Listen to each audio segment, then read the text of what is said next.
Hi friends, ಎಲ್ಲರಿಗೂ ನಮಸ್ಕಾರ. ಇವತ್ತಿನ ವಿಡಿಯೋದಲ್ಲಿ ಇನ್ಸ್ಟೆಂಟಾಗಿ ಇಡ್ಲಿ ಮಾಡಿ ತೋರಿಸ್ತಿದ್ದೀನಿ. ನಾವು ಯಾವುದೇ ಬೇಳೆ ಹಾಕ್ತಲೇ ಈ ಇಡ್ಲಿನ ಮಾಡ್ಕೊಳ್ಬೋದು. ತುಂಬ ಕಡಿಮೆ ಸಮಯದಲ್ಲಿ ನಾವು ತಕ್ಷಣವೇ ಮಾಡ್ಕೊಳ್ಬೋದಾದಂಥ ಇಡ್ಲಿನ ಈ ವಿಡಿಯೋದಲ್ಲಿ ತೋರಿಸ್ತಿದ್ದೀನಿ. ನೀವು ಒಂದ್ಸತಿ ಈ ವಿಡಿಯೋದಲ್ಲಿ ನೋಡಿಕೊಂಡು ಟ್ರೈ ಮಾಡಿ ನೋಡಿ. ತುಂಬಾ ಈಸಿಯಾಗಿ ಸಿಂಪಲ್ಲಾಗಿ ನಾವು ರುಚಿಯಾಗಿ ಮಾಡ್ಕೊಳ್ಬೋದು. ಬನ್ನಿ ಯಾವ ರೀತಿ ಮಾಡ್ಕೊಳ್ಳೋದು ಅಂತ ನೋಡೋಣ. ಮೊದಲು ಸ್ಟವ್ ಆನ್ ಮಾಡಿಕೊಂಡು ಒಂದು ಬಾಣಲಿ ಇಟ್ಕೊಂಡಿದ್ದೀನಿ. ನಾನು 2 ಬಟ್ಲಾಗೋಷ್ಟು ಇಡ್ಲಿ ರವೆನ ತೊಗೊಂಡಿದ್ದೀನಿ. ನಾವು ಲೈಟಾಗಿ ಹುರ್ಕೊಳ್ಬೇಕು. ಸ್ಟವ್ನ ಕಮ್ಮಿ ಉರಿಯಲ್ಲಿ ಇಟ್ಕೊಂಡು ನಾವು 1-2 ನಿಮಿಷ ಹುರ್ಕೊಳ್ಳೋಣ. ನೋಡಿ, ನಾವು ಜಾಸ್ತಿ ಉರಿಬಾರ್ದು. ಉಪ್ಪಿಟ್ಟಿನ ರವೆ ಉರಿತೀವಲ್ಲ ಅಷ್ಟು ಉರಿಯೋಕೆ ಹೋಗಬಾರ್ದು. ಸ್ವಲ್ಪ ಬಿಸಿ ಆದರೆ ಸಾಕು. ಬೇರೆ ಪಾತ್ರೆಗೆ ಹಾಕ್ಕೊಳ್ಬೇಕು. ರವೆ ಫುಲ್ ತಣ್ಣಗಾಗಬೇಕು. ಒಂದು 5 ನಿಮಿಷ ನಾವು ಹಾಗೆ ಬಿಡೋಣ. ತಣ್ಣಗಾದ ನಂತರ ನಾವು ಅದಕ್ಕೆ ಮಿಕ್ಸ್ ಮಾಡ್ಕೊಳ್ಬೇಕು. ಇಡ್ಲಿ ರವೆ ಈಗ ತಣ್ಣಗಾಗಿದೆ. ನಾನು 1 ಕಪ್ನಷ್ಟು ಮೊಸರು ತೊಗೊಂಡಿದ್ದೀನಿ. ನಾವು 2 ಕಪ್ ರವೆಗೆ 1 ಕಪ್ಪಷ್ಟು ಮೊಸರು ತೊಗೊಳ್ಬೇಕು. ಸ್ವಲ್ಪ ಹುಳಿ ಇರುವಂತಹ ಮೊಸರನ್ನ ತೊಗೊಳ್ಬೇಕು. ಮೊಸರು ಮತ್ತು ಇಡ್ಲಿ ರವೆನೆಲ್ಲ ನೀಟಾಗಿ ನಾವು ಮಿಕ್ಸ್ ಮಾಡ್ಕೊಳ್ಬೇಕು. ರವೆಯಲ್ಲಿ ಸ್ವಲ್ಪನೂ ಗಂಟಿರಬಾರ್ದು. ಆ ರೀತಿ ನಾವು ಚೆನ್ನಾಗಿ ಮಿಕ್ಸ್ ಮಾಡ್ಕೊಳ್ಬೇಕು. ನಾನಿಲ್ಲಿ 1 ಕಪ್ನಷ್ಟು ನೀರು ತೊಗೊಳ್ತಿದ್ದೀನಿ. 1 ಕಪ್ನಷ್ಟು ಮೊಸರು ತೊಗೊಂಡಿದ್ದೆ. 1 ಕಪ್ನಷ್ಟು ತಣ್ಣೀರನ್ನು ನಾನು ಹಾಕ್ಕೊಳ್ತಿದ್ದೀನಿ. ತಣ್ಣೀರು ಹಾಕ್ಬಿಟ್ಟು ಈಗ ಚೆನ್ನಾಗಿ ಮಿಕ್ಸ್ ಮಾಡ್ಕೊಳ್ಬೇಕು.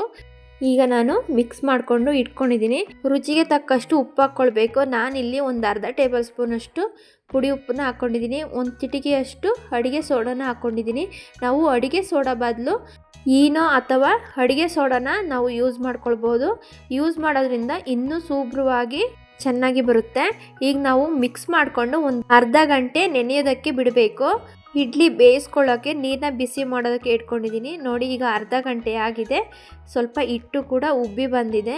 ಈಗ ಹಿಟ್ಟನ್ನು ಮಿಕ್ಸ್ ಮಾಡ್ಕೊಳ್ಬೇಕು. ನೋಡಿ, ನೀರು ಕೂಡ ಸ್ವಲ್ಪ ಅದು ಹೀರ್ಕೊಂಡಿದೆ. ಈಗ ಸ್ವಲ್ಪ ಒಂದು ಅರ್ಧ ಲೋಟದಷ್ಟು ನೀರು ಹಾಕ್ಬಿಟ್ಟು ನಾನು ಮಿಕ್ಸ್ ಮಾಡ್ಕೊಳ್ತಿದ್ದೀನಿ.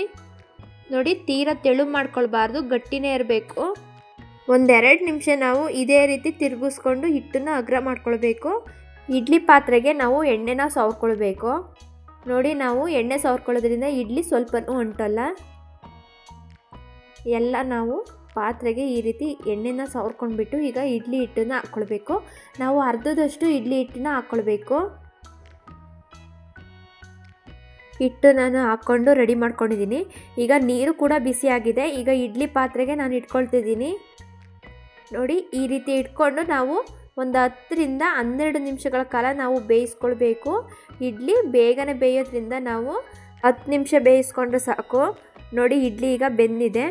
ಇಡ್ಲಿ ತಣ್ಣಗಾಗೋದ್ರೊಳಗೆ ನಾವು ಅದಕ್ಕೆ ಕಾಂಬಿನೇಷನ್ ಆಗಿ ನಾನು ತೆಂಗಿನಕಾಯಿ ಚಟ್ನಿನ ಮಾಡ್ಕೊಳ್ತಿದ್ದೀನಿ. ನಾನು ಕಟ್ ಮಾಡ್ಕೊಂಡಿರುವ ತೆಂಗಿನಕಾಯಿ ಹಾಕ್ಕೊಳ್ತಿದ್ದೀನಿ. ಅರ್ಧ ಕಪ್ನಷ್ಟು ಉರಿಗಡಲೆ, ಸ್ವಲ್ಪ ಶುಂಠಿ, ಹುಣಸೆ ಹಣ್ಣು, ಸುಟ್ಟಿರುವಂತಹ ಹಸಿರು ಮೆಣಸಿನ್ಕಾಯಿ, 2 ಇಕ್ಲಷ್ಟು ಬೆಳ್ಳುಳ್ಳಿ, ಒಂದು 1/4 ಟೇಬಲ್ ಸ್ಪೂನಷ್ಟು ಜೀರಿಗೆ, ಸ್ವಲ್ಪ ನೀರು ಹಾಕಿ ಗ್ರೈಂಡ್ ಮಾಡ್ಕೊಳ್ಬೇಕು. ನೀವು ಸ್ವಲ್ಪ ಕೊತ್ತಂಬರಿ ಸೊಪ್ಪಿದ್ರೆ ಹಾಕ್ಕೊಳ್ಳಿ. ನಾನೀಗ ಗ್ರೈಂಡ್ ಮಾಡ್ಕೊಳ್ತಿದ್ದೀನಿ. ನೋಡಿ, ಯಾವ ರೀತಿ ಅಂದರೆ ಸ್ವಲ್ಪ ತರಿಯಾಗಿ ನಾವು ಗ್ರೈಂಡ್ ಮಾಡ್ಕೊಳ್ಬೇಕು. ಈಗ ನಾನು ಒಂದು ಬೌಲ್ಗೆ ಹಾಕ್ಕೊಳ್ತಿದ್ದೀನಿ.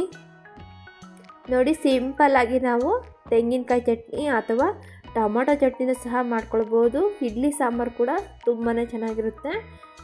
ಈಗ ನಾನು ಸ್ವಲ್ಪ ನೀರನ್ನು ಹಾಕ್ಕೊಳ್ತಿದ್ದೀನಿ. ಮಿಕ್ಸಿ ಜಾರ್ ತೊಳೆದಿರುವಂತಹ ನೀರನ್ನ ಹಾಕ್ಕೊಂಡಿದ್ದೀನಿ. ಈಗ ನಾವು ಒಗ್ಗರಣೆ ಮಾಡ್ಕೊಳ್ಬೇಕು.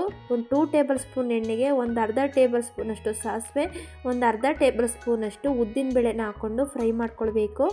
2 ಒಣಮೆಣ್ಸಿನ್ಕಾಯಿನ ಮುರಿದ್ಬಿಟ್ಟು ಹಾಕ್ಕೊಳ್ತಿದ್ದೀನಿ. ಸ್ವಲ್ಪ ಕರಿಬೇವಿನ ಸೊಪ್ಪು, ಸ್ವಲ್ಪ 1 ಚಿಟಿಕೆಯಷ್ಟು ಹಿಂಗನ್ನು ಹಾಕ್ಕೊಳ್ತಿದ್ದೀನಿ. ಈಗ ಫ್ರೈ ಮಾಡಿಬಿಟ್ಟು ನಾವು ಒಗ್ಗರಣೆನ ಚಟ್ನಿಯೊಂದಿಗೆ ಸೇರಿಸ್ಕೊಳ್ಬೇಕು. ನೋಡಿ, ಚಟ್ನಿಯೊಂದಿಗೆ ನಾನು ಸೇರಿಸ್ಬಿಟ್ಟು ಈಗ ಚೆನ್ನಾಗಿ ಒಂದು ಸತಿ ಮಿಕ್ಸ್ ಮಾಡ್ಕೊಳ್ಬೇಕು. ನೋಡಿ, ತೆಂಗಿನಕಾಯಿ ಚಟ್ನಿ ರೆಡಿಯಾಗಿದೆ. ತೆಂಗಿನಕಾಯಿ ಚಟ್ನಿನ ನಾವು ಒಂದು 5 ನಿಮಿಷದಲ್ಲಿ ರೆಡಿ ಮಾಡ್ಕೊಳ್ಬೋದು. ಈಗ ಇಡ್ಲಿ ಕೂಡ ತಣ್ಣಗಾಗಿದೆ. ನೋಡಿ, ಈಗ ತೆಗಿತಿದ್ದೀನಿ. ನೋಡಿ, ಯಾವ ರೀತಿ ತುಂಬಾ ಚೆನ್ನಾಗಿ ಬಂದಿದೆ. ನೋಡಿ, ತಳ ಕೂಡ ಸ್ವಲ್ಪನೂ ಇಟ್ಕೊಂಡಿಲ್ಲ. ತುಂಬಾ ಸಾಫ್ಟಾಗಿ ತುಂಬಾ ಚೆನ್ನಾಗಿ ಬಂದಿದೆ. ನೀವು ಒಂದು ಸತಿ ಈ ವಿಧಾನದಲ್ಲಿ ಟ್ರೈ ಮಾಡಿ ನೋಡಿ. ತಕ್ಷಣವೇ ನಾವು ಮಾಡ್ಕೊಳ್ಬೋದು. ನೋಡಿ, ಯಾವ ರೀತಿ ಬಂದಿದೆ ಅಂತ ತೋರಿಸ್ತಿದ್ದೀನಿ. ತುಂಬಾ ಚೆನ್ನಾಗಿ ಬಂದಿದೆ ಮತ್ತು ಕಲರ್ ಕೂಡ ಸ್ವಲ್ಪನೂ ಚೇಂಜ್ ಆಗಿಲ್ಲ. ವೈಟ್ ಕಲರ್ ಆಗಿ ತುಂಬಾ ಸಾಫ್ಟಾಗಿ ತುಂಬಾ ಚೆನ್ನಾಗಿ ಬಂದಿದೆ.